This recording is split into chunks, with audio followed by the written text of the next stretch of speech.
Hey y'all, it's Morgan from thinkatheist.com. Today I'm going to quickly go over how to explain or defend atheism. You gotta stand somewhere for something, or you'll fall for anything.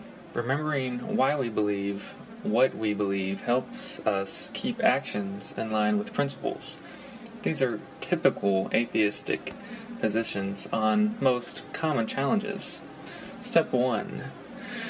Humans have a history of making up convenient explanations for things unknown. For example, some had thought the sun to be a living god. Others believed, and still do, the earth to be flat and the center of the universe. In short, explanations based on gods and heaven have been steadily replaced as new knowledge is gained.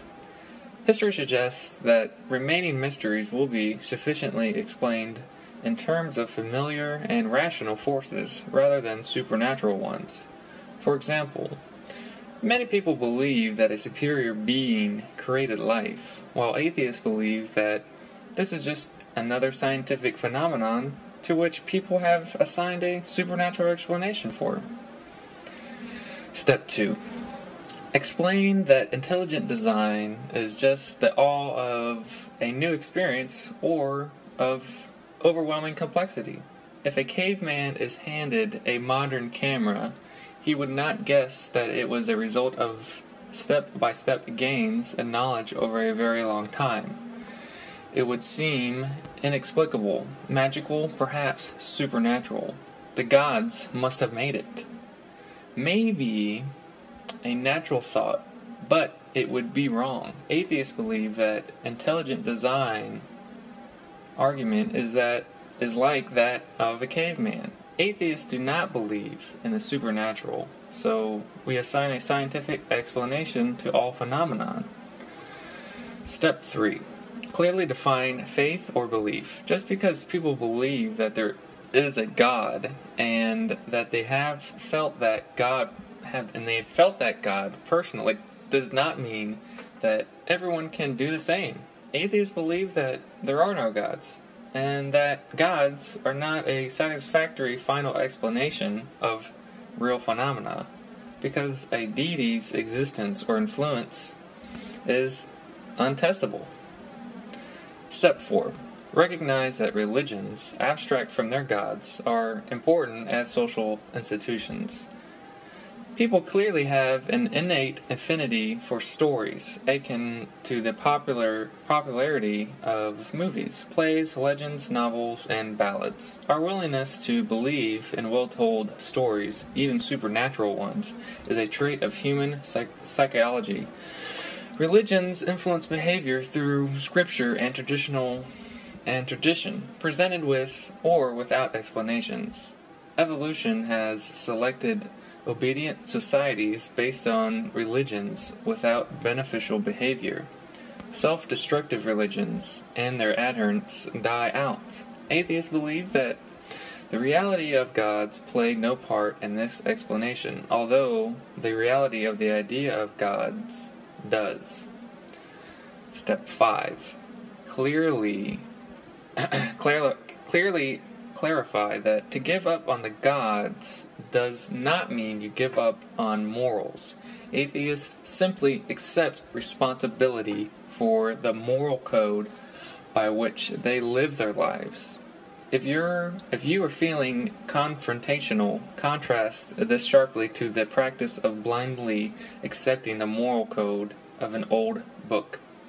Step 6. Where did the universe come from? Offering God as an explanation is problematic, as it begs the question, where did God come from? Atheists admit that this may be an unsound argument because it's conceivable that the apparent law of causality may break down at the universal scales, just as fundamental laws have been observed to break down at quantum scales. This provides an out for God, in that God needs no independent calculator or creator. It also provides an out of the non-existence of God, and that a universe without God would also need no creator. Ultimately, the origin of the universe, or separation between nature and God, devolves into a question of faith. Step 7. Point out that monotheists are themselves atheists with respect to all deities except their own, and that atheists have just taken it one God further, or all atheists, about most of the gods societies have ever believed in. Some of us just go one God further, and that is a quote from Richard Dawkins.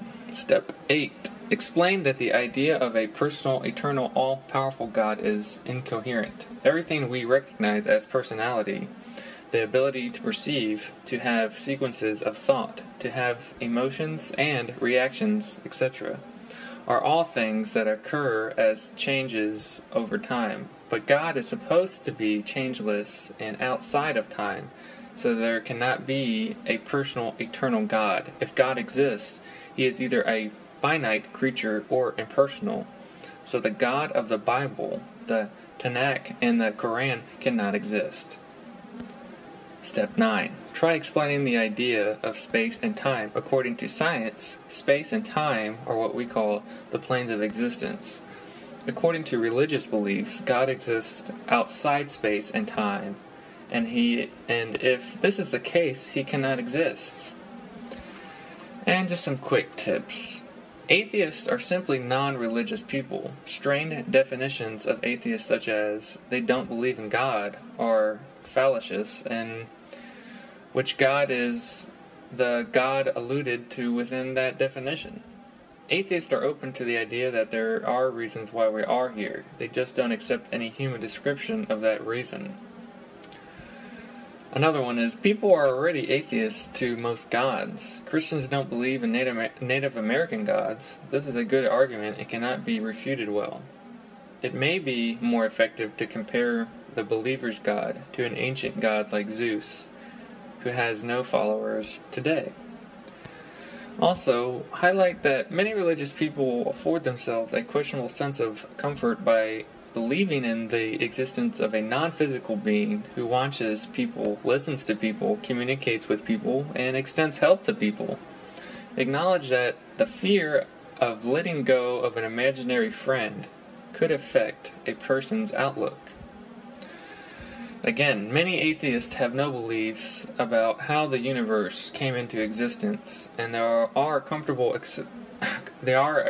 accepting that some things remain unknown, and just as religious people do, many atheists often follow the progress of science, noting that there are falsifiable hypotheses about the origin of the universe, with evidence according to scientists, as opposed to the supernatural hypothesis about the universe, with perpetrated evidence. According to religious leaders, some of those hypotheses suggest that we may be asking the wrong question altogether.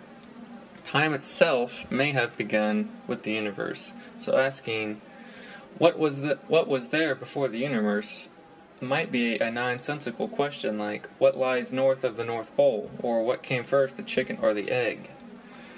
Atheists do not have all the answers. They take the stance that if we don't know, then the issue is a mystery not yet explained scientifically, and we should not attempt to create an explanation as religious people do.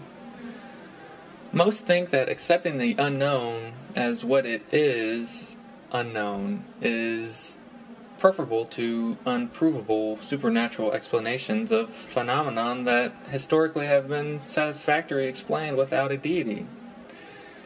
By shredding religious doctrine, atheists are free to act accordingly to their unconstrained reason, rather than conforming to a set of rules handed down by a religious authority. Then, another step is read up on the scientific method and recognize that atheism built upon these perspectives